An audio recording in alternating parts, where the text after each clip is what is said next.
Hello everyone, welcome again to our YouTube channel NK maths. आज की इस video में दोस्तों हम सॉल्व करने वाले हैं सीएचएसएल प्री एग्जामिनेशन 2022 के मैथ्स के क्वेश्चन। मैं आपको बता दूं कि जो प्री एग्जामिनेशन है वो मार्च में लिया गया है। 9 मार्च से पेपर स्टार्ट था, 9 मार्च 2023 से। ठीक है, और टोटल 36 शिफ्ट में ये जो पेपर है उसको खत्म किया गया है। ठीक है, किसी दिन 4 पेपर हुआ है, हो सकता है किसी दिन उससे कम भी पेपर लिया गया हो, लेकिन टोटल जो नंबर ऑफ शिफ्ट्स हैं वो 36 हैं। ठीक है, तो पहला शिफ्ट है ये। ठीक है, 9 मार्च का पहला शिफ्ट। इसमें 25 क्वेश्चन पूछे गए थे और हर एक शिफ्ट में 25 क्वेश्चन ही पूछे जाते हैं बेसिकली सीएचएसएल में। तो पूरे 25 क्वेश्चन मैं इस वीडियो में सॉल्व करने वाला हूं। बाइलिंगुअल वीडियो है, यानी कि हिंदी इंग्लिश दोनों में लिखा हुआ मिलेगा। और अगर आपको इसकी पीडीएफ चाहिए, पहले से अगर आपके पास है तो कोई बात ही नहीं, लेकिन पीडीएफ चाहिए या फिर डिक्टो यही पीडीएफ चाहिए तो आप हमारा Telegram group NK maths Nandu Kumar join कर लें। और अगर आप हमारे YouTube channel NK maths Nandu Kumar पे नए हैं तो जरूर से हमारे यूट्यूब चैनल सब्सक्राइब कर लें, क्योंकि आपको एसएससी और ऐसे और भी कई सारे एग्जाम्स जो होते हैं उनके प्रीवियस ईयर क्वेश्चन के लेटेस्ट सॉल्यूशन आपको मिलते हैं मेरे YouTube channel NK maths Nandu Kumar पे। और अगर आपको कोई और बात पूछना हो, डाउट हो कोई, तो किसी भी डाउट के लिए आप मुझे इंस्टाग्राम पे शेयर कर सकते हैं अपना डाउट, एनके मैथ्स।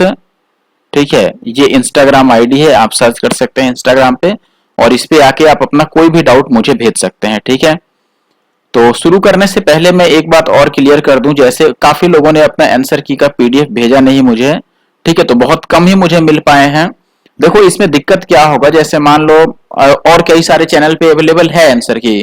ठीक है, उसकी पीडीएफ भी कंपाइलेशन अवेलेबल है, लेकिन फिर वैसे में कॉपीराइट का इशू आ जाता है। ठीक है, जब तक कोई क्लेम नहीं करता है तब तक तो ठीक है, लेकिन जब कोई क्लेम कर देता है फिर चैनल कोई भी मुश्किल में पड़ जाता है। तो मैं नहीं चाहता कि अपना चैनल जो है एनके मैथ्स अभी ग्रो होने से पहले ही ये इस पे इशू आ जाए कॉपीराइट का। तो इसीलिए मैं चाहता हूं कि आप सभी लोग जो भी सीएचएसएल का पेपर दे रखे हैं उन्होंने अपना आंसर की भी चेक किया होगा। तो आंसर की या तो आप लिंक मुझे शेयर कर दो या फिर उसकी पीडीएफ शेयर कर दो। डायरेक्ट आप मुझे इस नंबर पे व्हाट्सएप भेज सकते हैं। ठीक है, लिंक को आप भेज दो कॉपी करके या फिर पीडीएफ उसको क्रिएट करके और फिर भेज दो। अगर पीडीएफ क्रिएट नहीं करने आता है तो आप लिंक ही भेज दो। ठीक है, और आता है तो आप पीडीएफ भेज दो।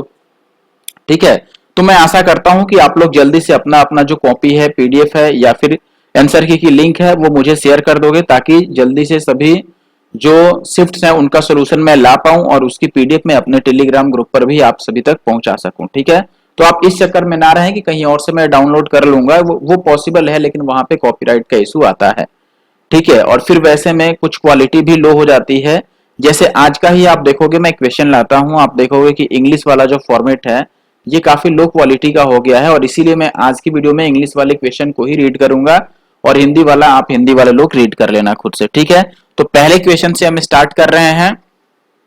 ठीक है, वीडियो को लाइक जरूर से कर देना, क्योंकि आई होप कि पहली बार ही सबसे पहले सोल्यूशन मैं लेके आ रहा हूं यूट्यूब पे।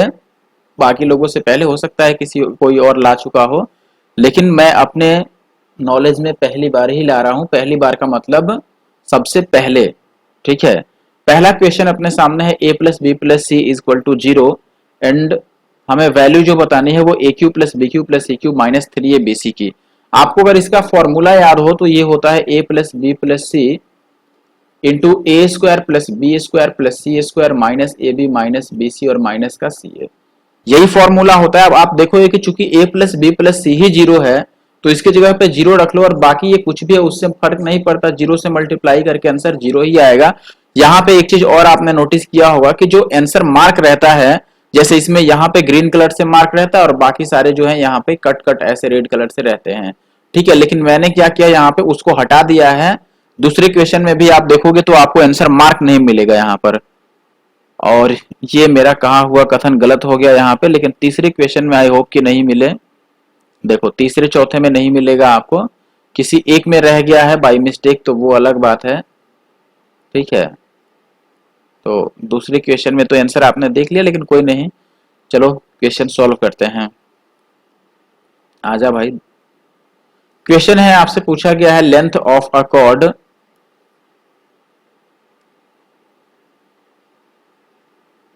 30 centimetre in a circle whose radius is 17 centimetre. What will be the distance of the chord from the centre. देखो ये कह रहा है कि जैसे एक कॉर्ड है जिसकी लेंथ 30 सेंटीमीटर है, तो ये मान लो सर्कल है और ये कॉर्ड है, इसकी जो लेंथ है वो 30 सेंटीमीटर है, और इसका जो रेडियस है ये कितना है 17 है, तो ये रेडियस हो गया। और अगर देखो सेंटर से मैं इस कॉर्ड पे परपेंडिकुलर ड्रॉ करूं, तो आपको पता है कि ये जो परपेंडिकुलर लाइन है ये कॉर्ड को आधे आधे हिस्सों में डिवाइड करेगा, तो पूरा कॉर्ड 30 सेंटीमीटर लंबा था तो ये 15 होगा, और ये 90 डिग्री है तो ट्रिपलेट लग जाएगा 8 15 17 का, तो ये 8 आएगा और 8 अपना आंसर होगा। 8 15 एंड 17 का ट्रिपलेट आपको याद होगा। ठीक है, आगे बढ़ता हूं, क्वेश्चन नंबर 3 पे आता हूं। यहां पर आपसे पूछा गया है टीना alone can do a piece of work in 12 days and Meena alone can do the same work in 15 days. If Tina and Meena undertook to do this work for rate 18,000, then how much amount will Meena get? इसमें ये बताना है कि दोनों साथ मिलकर अगर काम करती हैं तो मीना को कितने रुपए मिलेंगे। अब देखिए सबसे पहले आप देखोगे यहाँ पर कि एक तो टीना है और एक मीना है। टीना 15 डेज में नहीं 12 डेज में काम खत्म कर सकती है और मीना 15 डेज में, तो टोटल जो वर्क बनेगा वो एलसीएम इन दोनों का ले लेते हैं हम और वो आ जाएगा 60। एलसीएम 60 है, इसका मतलब ये 12 25 60 हो जाएगा, यानी 5 इसका एफिशिएंसी आ गया, इसका एफिशिएंसी 4 आ गया।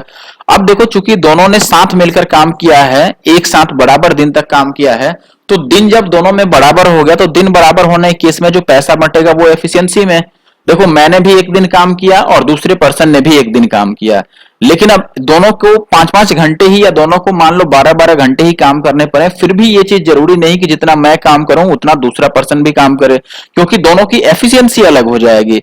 तो एफिशिएंसी अलग होने के केस में और जो टाइमिंग है वो सेम होने के केस में जो पैसा बटेगा वो एफिशिएंसी के आधार पर बटेगा। तो एफिशिएंसी का रेशियो अगर 5:4 है तो पैसा भी इसी रेशियो में बट जाएगा।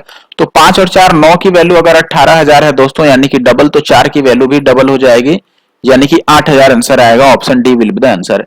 एंड आई होप कि आप लोग इस बात को समझ पा रहे हैं। नेक्स्ट क्वेश्चन है what will be the compound interest on rate 14,000 for 2 years at the rate of 10% compounded annually. देखो 10% के हिसाब से 2 साल का सीआई आपको परसेंटेज में याद होगा, जो सक्सेसिव वाला फॉर्मूला है वैसे आप निकाल सकते हो, ये 21% होता है, तो इसका 21% डायरेक्ट निकाल दो।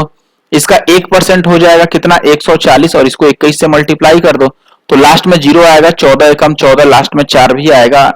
ठीक है, और 14 दूना 28 और 1 29, तो 2940 आएगा, जो कि ऑप्शन 3 में है अपने पास। ठीक है, नेक्स्ट क्वेश्चन पर आ जाते हैं। नेक्स्ट क्वेश्चन जो है आप देख सकते हैं यहाँ पर, ये कह रहा है कि the following histogram shows the score by the students of grade 10। ठीक है, अब इसमें आपसे पूछ रहा है कि what percentage of total students scored more than 60%, यानी कि 60% से ज्यादा कितने स्टूडेंट्स हैं, परसेंटेज में आपको उनका नंबर बताना है। ठीक है, कितने परसेंटेज स्टूडेंट हैं जिनका जो मार्क्स है वो 60 से ज्यादा है, 60% से। अब देखो यहाँ पे परसेंटेज में आपको मार्क्स दिखाया गया है स्कोर, तो 2 छात्र ऐसे हैं जिनका स्कोर 0 से 20% के बीच में आ रहा है, 2 ऐसे छात्र हैं जिनका स्कोर 21 से 40% के बीच में आ रहा है, लेकिन हमें 60 से ऊपर वाले बताना है। तो देखो यहां तक तो 60 है, यहां से यहां तक हम ले लेते हैं, तो ये 25 और ये 9, तो टोटल 34 छात्र ऐसे हैं, 34 स्टूडेंट्स हैं जिन्होंने 60 से ज्यादा परसेंटेज हासिल किया है, लेकिन इसे हमें परसेंटेज में बताना है। तो ये देखो हो गया आपके ऐसे जो 60% से ज्यादा वाले हैं, लेकिन ओवरऑल अगर आपसे पूछा जाए कि ओवरऑल टोटल कितने स्टूडेंट्स हैं, टोटल नंबर ऑफ स्टूडेंट्स, तो आप क्या बताओगे, इन सबको जोड़ लगे। देखो ये 9 5 14 34 और 12 कितना हो गया 46, और ये 4 50, टोटल 50 है। तो 50 में से अगर ये 34 है तो 100 में से 68 होगा, ऑप्शन सी। आप ऐसे परसेंटेज निकाल लो, 34 और बाई टोटल जो है वो 50 है और इंटू का 100। ठीक है, आगे बढ़ जाते हैं नेक्स्ट क्वेश्चन पर। नेक्स्ट जो क्वेश्चन है अपना वो आपको इस स्लाइड के बाद में दिखेगा। इसमें मैंने एसएससी के जितने भी प्रीवियस ईयर सॉल्यूशन किया है वो सब प्लेलिस्ट यहाँ पे दिख जाएगा। इसके अलावा आप लेटेस्ट ले सकते हो जो सीजीएल मेंस का है। सीजीएल मेंस जो है टोटल 4 शिफ्टों में लिया गया था और सभी 4 शिफ्टों को मैंने सॉल्व कर दिया है, आप जाके जरूर से हमारे यूट्यूब चैनल पे देख सकते हैं। ठीक है, पूरे उसमें जो 30 क्वेश्चन आए हैं सारे के सारे मैंने सॉल्व किया है। अगला क्वेश्चन है आपके पास, find the area of a triangle whose length of each side is 13 centimetre, 15 centimetre and 14 centimetre. Area बताना है। देखो 13 15 और 14 है, आपको एरिया बताना है।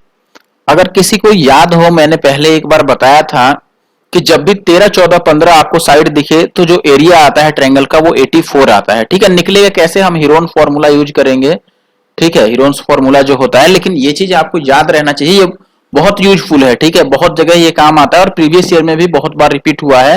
हालांकि डायरेक्ट ऐसे क्वेश्चन आप नहीं कह सकते, लेकिन कई सारे ऐसे ट्रायंगल के क्वेश्चन आते हैं जिसमें एरिया का हमें यूज करना रहता है, और वैसे केस में हम ये पता लगा पाते हैं कि अगर 13, 14 और 15 ये आपको साइड्स गिवन है तो एरिया 84 आएगा। चलो एबीसी मान लेते हैं हम यहाँ पर तीनों साइड इनको।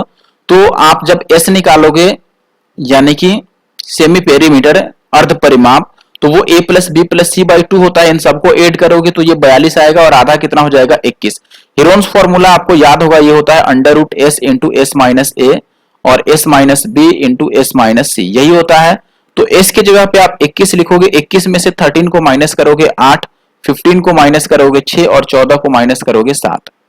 ठीक है, तो ये आपको आ जाएगा, देखो 21 को आप लिख सकते हो 7 या 21, 8 को लिख सकते हो 4 दूना 8, 6 को मैं 3 दूना 6 लिख देता हूं और ये 7। ठीक है, अब यहां पर आप देखोगे दोस्तों कि ये 7 और ये 7, एक 7 बाहर आएगा, यहां से एक 3 बाहर आ जाएगा, और इस 4 दूना 8 दूना 16 में से एक 4, 7 या 21 चौके 84। ठीक है, और यही आंसर है इस क्वेश्चन का। आगे बढ़ता हूं, अगला सवाल जो अपने पास है question number 7, if 20% of P is added to 40% of Q, then the result comes as 80% of Q. P is what percent of Q? देखो कह रहा है 20% of P, यानी कि P का 20%। ठीक है, तो ये P का 20% हो गया, और ये कह रहा है कि 40% of Q, यानी Q के 40% में अगर आप ऐड करते हो तो 80% ऑफ आ जाता है Q, ये आता है।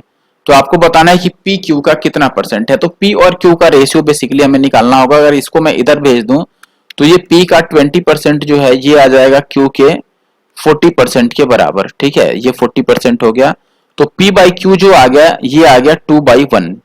तो Q P का कितना परसेंट हुआ भाई, ये 1 है, तो ये तो एक मिनट उल्टा पढ़ लिया ना हमने। P का पूछ रहा है कि P Q का कितना परसेंट हुआ, तो P 2 है, Q का यानी कि 1 इंटू 100, तो 200% आ रहा है, ये ऑप्शन सेकेंड।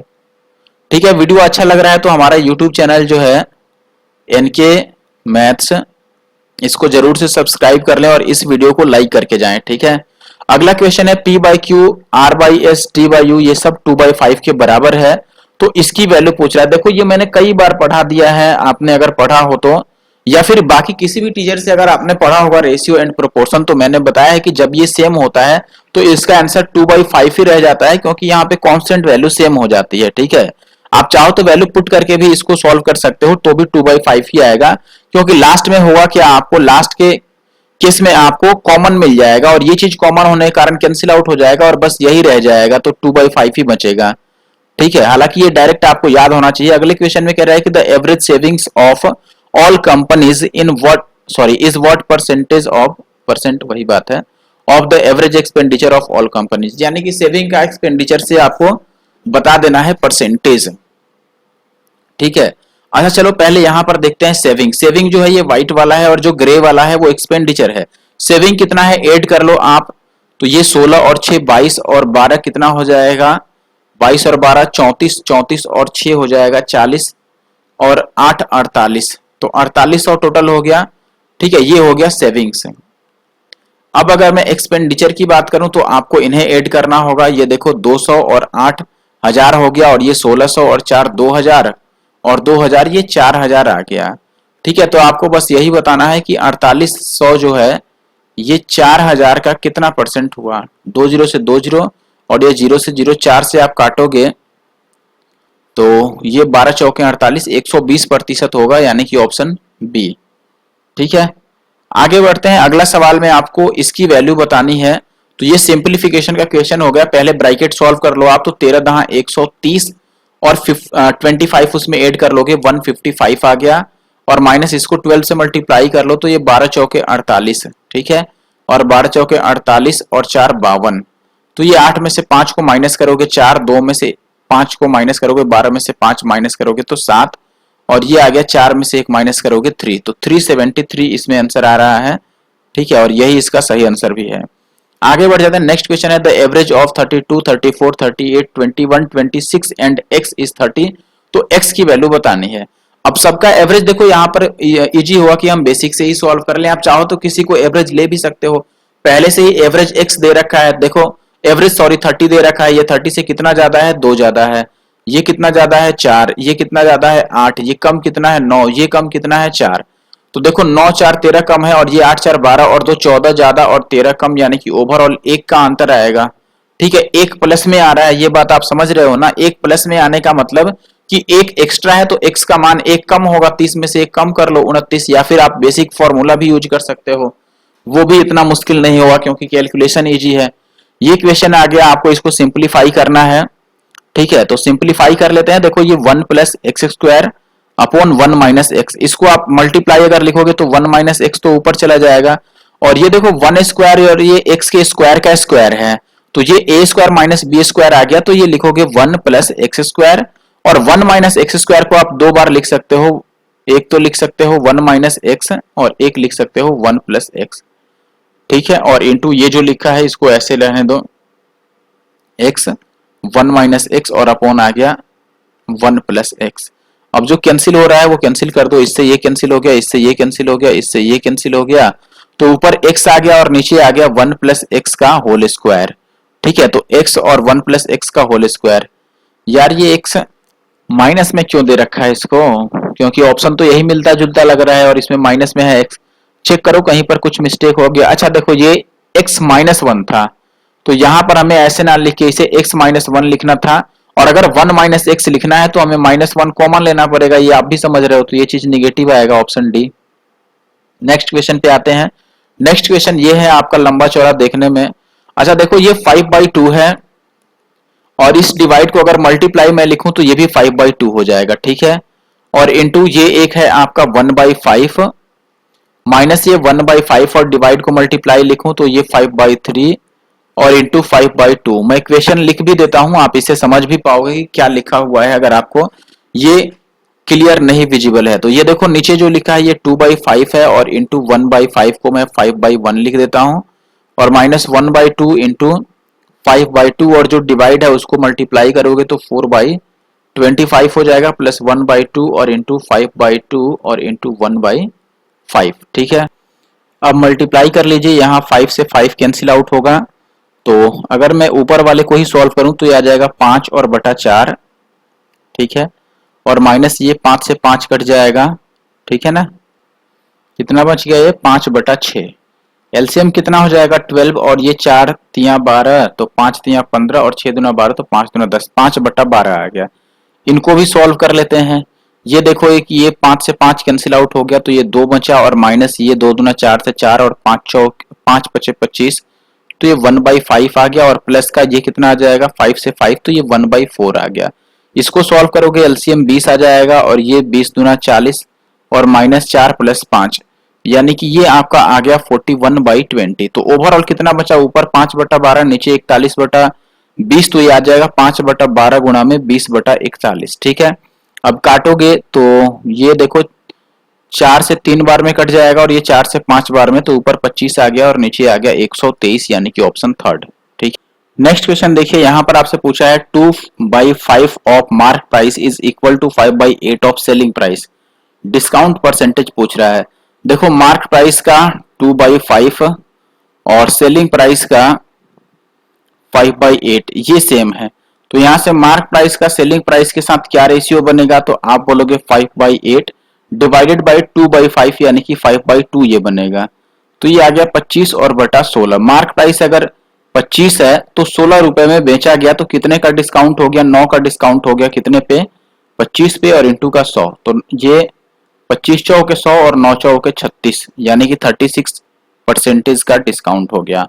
नेक्स्ट क्वेश्चन है radii of two circles are 12 and 5 centimetre, distance between their centres is 25, what is the length of direct common tangent. Direct common tangent आपको पता होगा, जब ये दो सर्कल्स है लेट से, तो ऐसे जो खींचते हो जो डायरेक्टली दोनों को टच करे, ये डायरेक्ट कॉमन टेंजेंट होता है, और अगर क्रॉस करे, जैसे मान लो ऊपर से नीचे ऐसे करे, तो ये ट्रांसवर्स कॉमन टेंजेंट होता है। ठीक है, और ये आपका डायरेक्ट कॉमन टेंजेंट हुआ। ठीक है, तो डायरेक्ट कॉमन टेंजेंट की आपको यहाँ पे लेंथ बतानी है।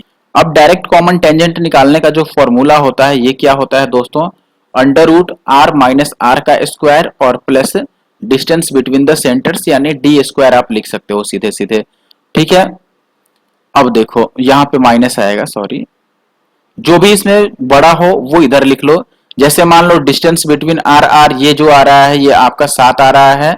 ठीक है, और ये 25 बड़ा है तो आप इस डी को पहले लिख दो, और डी ही पहले रहता भी है वैसे, ये बाय मिस्टेक मैंने लिख दिया, डी पहले लिखना चाहिए था।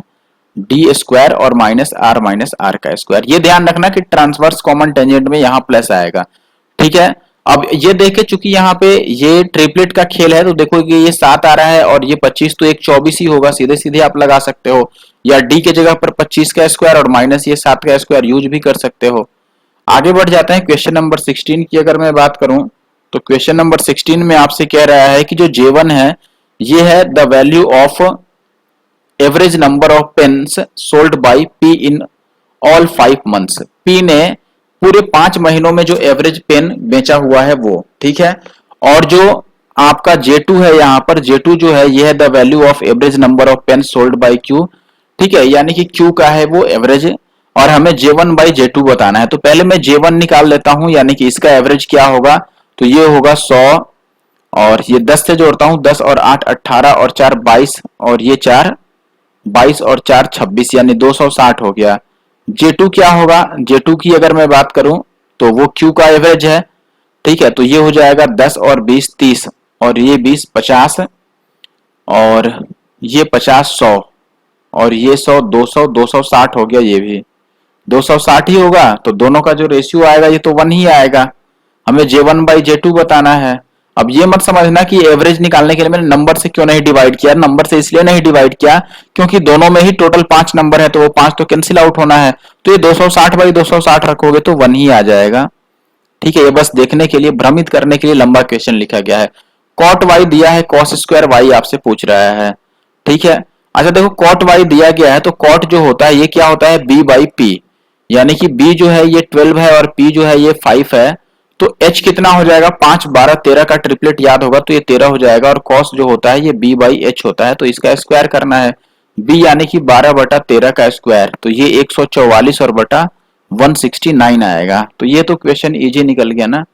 नेक्स्ट क्वेश्चन है आपके पास, the radius of a wheel is 14 centimetre, how much distance will be travelled by the wheel in 10 revolution.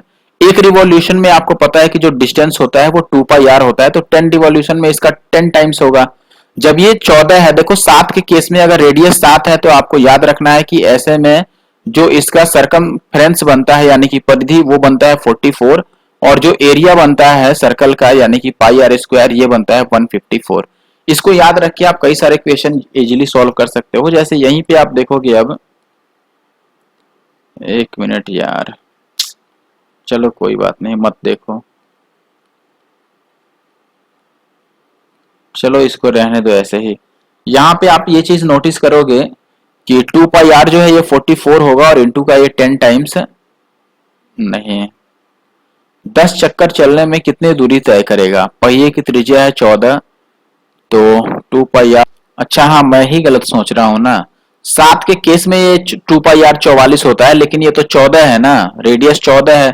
अगर ये डबल हो रहा है तो ये भी डबल होगा यानी कि ये 88 आएगा। ठीक है, यहाँ पे 2 पाई आर जो होगा 88 इंटू 10 तो ये 880 हो जाएगा। आगे बढ़ जाते हैं, अगले सवाल पर आते हैं। ये कह रहा है कि the average age of 30 students is 15 years. It was observed that while calculating the average age, the age of a student was taken as 15 years instead of 9 years. Correct average आपको बताना है। देखो 15 ले लिया गया है 9 के बदले, तो 6 हमने ज्यादा ले लिया है और 6 ज्यादा लिया है कितने लोगों के लिए भाई, तो आप बोलोगे पूरे 30 लोगों के लिए। तो 6 25 30 यानी कि 0.5 हमने 0.5 ही आएगा ना, 0.5 थोड़ी आएगा, 0.2 आएगा, इतना हमने ज्यादा ले लिया है। ठीक है, अब इतना अगर ज्यादा कैलकुलेट हो गया है तो सही एवरेज जो होगा वो इतना कम होगा। तो 15 में से इसको माइनस कर दो 0.2 को तो आपका 14.8 आ जाएगा। आगे बढ़ जाता हूं अगले क्वेश्चन पे। ये कह रहा है कि angle subtended by a chord X Y on the centre of a circle is 180 degree. If the length of the chord is 36 centimetre then what will be the radius. देखो ये अगर सर्कल हो गया, इसमें ये कॉर्ड हो गया मान लो, और ये सेंटर पे कितना का एंगल बना रहा है, सेंटर पे 180 डिग्री का एंगल बना रहा है। Very good. अब अगर मैं आपसे एक चीज पूछूं कि ऐसे केस में क्या ये एंगल 180 डिग्री हो सकता है, तो आप बोलोगे कि भाई इसके 180 डिग्री होने का मतलब कि ये दोनों जीरो होना चाहिए, तभी ये 180 हो पाएगा, क्योंकि ट्रायंगल में तीनों एंगल का सम तो 180 डिग्री ही होता है। और 180 डिग्री में ये जीरो तभी बनेगा जब ये एक सीधा लाइन हो। इसका मतलब सीधा सीधा है कि ये जो आपको कॉर्ड दिया गया है 36 सेंटीमीटर, ये इसका डायमीटर ही है। ठीक है, ये डायमीटर है, यानी कि ये इसका व्यास ही हो गया। डायमीटर होने के केस में ही सेंटर पे ये 180 डिग्री का एंगल बनाएगा। और डायमीटर अगर आपको 36 दे रखा है तो रेडियस कितना होगा, 36 का हाफ, यानी कि 18। ठीक है, तो बस इसमें दिमाग चलाना है, पेन नहीं चलाना है ज्यादा। नेक्स्ट क्वेश्चन है सेक प्लस टेन 5 है, तो सेक माइनस टेन क्या होगा, 1/5 होगा। ये तो सारे फॉर्मूला आपने पढ़ रखा होगा कि sec square minus ten square जो होता है ये 1 होता है। और यहां से हम सेक प्लस टेन ये लिखते हैं 1/सेक minus ten, sec minus ten. और अगर सेक माइनस टेन आपसे पूछा जाए तो ये 1/सेक प्लस टेन होता है। ठीक है, तो जब ये प्लस वाला 5 है तो माइनस वाला 1/5 होगा। तो 21st का जो आंसर होगा ये 1/5 होगा। नेक्स्ट क्वेश्चन की अगर मैं बात करूं तो इसको सिंप्लीफाई करना है। देखिए 1 प्लस सेक स्क्वायर है और ये 1 प्लस कॉस स्क्वायर है, ये 1 प्लस साइन स्क्वायर है और ये 1 प्लस कॉसेक स्क्वायर है। ठीक है, देखिए यहां पर अगर मैं इसको ऐसे लिख लूं कि ये 1 प्लस 1 इसको लिख दूं कि ये कॉस स्क्वायर है, तो ये कितना बन जाएगा आपका, ये बनेगा 1 plus cos square by cos square. अब इसके जगह पर अगर मैं ये पुट कर दूं कि ये 1 plus cos square by cos square है और ये अपॉन में 1 प्लस कॉस स्क्वायर आएगा ही, तो इससे ये कट जाएगा और ये ओवरऑल 1 बाई कॉस स्क्वायर बचेगा। इसकी अगर मैं बात करूं तो ये 1 प्लस साइन स्क्वायर ऊपर ऐसे ही रहने देता हूं और इसको लिखता हूं 1 प्लस 1 बाई साइन स्क्वायर। तो ये 1 प्लस साइन स्क्वायर तो ऐसे ही रहेगा और ये 1 plus sine square upon sine square बनेगा और ये कट जाएगा, ये साइन स्क्वायर ऊपर जाएगा तो ये केवल साइन स्क्वायर बन जाएगा। तो ओवरऑल बना क्या, इसके जगह पर आप लिखोगे कि ये 1 बाई कॉस स्क्वायर है और इसके जगह पर आप लिखोगे कि साइन स्क्वायर। तो sine square by cos square जो होता है वो tan स्क्वायर होता है, तो ऑप्शन डी। इस क्वेश्चन में देखिए आपको क्या बोला गया है, यहाँ पर ये कह रहा है कि the pie chart given below shows the number of girls in 6 schools PQRST and U। The total number of girls in all these 6 schools are 3000. Number of girls in a particular school is shown as a percentage of total number of girls in all these 6 schools। ठीक है, देखो total number of जो girls है पूरे 6 school का मिला के ये कितना है आपके पास 3000, और आपसे कह रहा है कि what is the total number of girls in school P and R। तो P में कितना है भाई मेरे 17% है एंड R में कितना है 31%। तो टोटल आप पूछोगे कि P प्लस R कितना होगा, तो मैं बता दूंगा कि ये हो गया 48%। तो 48% 3000 का निकाल लो, 3000 का 1% 30, तो इनको 48 से मल्टीप्लाई कर दो, 48 या 144 होता है, तो ये एक जीरो बढ़ जाएगा, यानी कि ऑप्शन डी। आगे बढ़ जाते हैं, अगला सवाल जो है 24th, ये कह रहा है कि a car travels a distance of 60 kilometre at a uniform speed।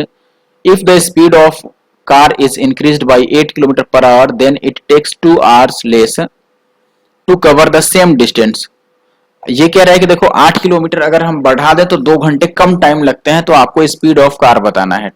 इसको आप x मान के भी कर सकते हो या ऑप्शन से कर लो, ज्यादा बेटर होगा। जैसे मान लो मैं बोलूं कि आंसर अगर 60 होता तो ये वास्तविक चाल हुआ, तो 12 की स्पीड से अगर 60 को किलोमीटर दूरी तय करेगा तो 12×5 = 60, 5 घंटे पहले लगे। ठीक है, अब अगर 8 में स्पीड बढ़ा देता हूं तो 12 और 8 20 की स्पीड से अगर 60 को चलेगा तो 20 या 60 यानी कि 3 घंटे लगेंगे, इनका डिफरेंस 2 घंटे आ रहा है, यानी कि ये सेटिस्फाई कर रहा है, तो ये आंसर हो गया।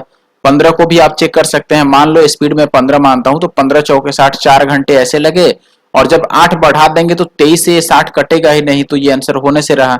16 से ऐसे भी 60 नहीं कटेगा, और देखो 10 से कटेगा, लेकिन जब इसमें 8 बढ़ा देंगे तो 18 से 60 नहीं कटेगा, तो ये भी आंसर नहीं होगा, क्योंकि यहाँ पर ये एक परफेक्ट डिजिट है जो 2 आवर्स था वो। लास्ट क्वेश्चन जो है आज का, इसमें ये पूछा गया है आपसे कि a person sells wheat at a profit of 25% if he reduces his selling price by 40 rupees, then he suffers a loss of 25%।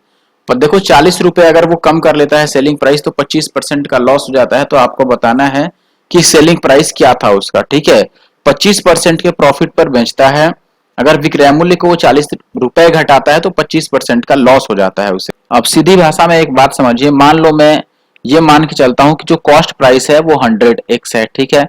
अगर 100x कॉस्ट प्राइस है तो आप बोलोगे कि सेलिंग प्राइस कितनी होगी भाई, सेलिंग प्राइस 25% का प्रॉफिट है यानी कि 125x है। अब क्वेश्चन में कह रहा है कि सेलिंग प्राइस 40 कम कर दिया यानी कि 125x में से 40 कम कर दिया तो इसे 25% का लॉस हो गया यानी कि इसका 75% ही इसको मिला, 25 लॉस चला गया। अब x वाले को एक साइड लाओगे तो आप देखोगे 50x की वैल्यू अगर 40 है तो यहां से 5x की वैल्यू 4 हो गया और हमसे सेलिंग प्राइस पूछा है यानी कि 125x की वैल्यू, तो ये इसका 25 टाइम्स है तो इसको भी 25 से मल्टीप्लाई कर दो तो ये 25 चौके 100 आएगा और 100 इसका सही आंसर है, ठीक है। तो इस वीडियो में बस इतना ही, 25 के 25 क्वेश्चन मैंने सॉल्व कर दिए हैं। बाकी आपको वीडियो को लाइक करके जाना है। देख लो, आपको मैं टाइमिंग शो कर देता हूं कि किस टाइमिंग पे वीडियो बन रही है। यहाँ पे देखो कॉर्नर में टाइमिंग शो कर रही होगी, ये आपका एएम है, 12:57 एएम यानी कि सुबह के ये टाइम हो रहे हैं, ठीक है, दिन के नहीं रात के, ठीक है। आप रात मानो या सुबह मानो, अभी बाहर लेकिन अंधेरा है, ठीक है। तो इतनी मेहनत हमारी तरफ से हो रही है तो आपकी तरफ से भी कुछ प्रयास होना चाहिए। वीडियो को शेयर कीजिए जितने भी आपके ग्रुप्स हो वहां पे, ठीक है। और जैसा कि मैंने बोला पीडीएफ और लिंक भी शेयर कीजिए आंसर की और इस वीडियो को फिलहाल लाइक और कमेंट करके ही जाइए, ठीक है। और इंस्टाग्राम पर भी फॉलो कर लीजिएगा। Thank you for watching the video.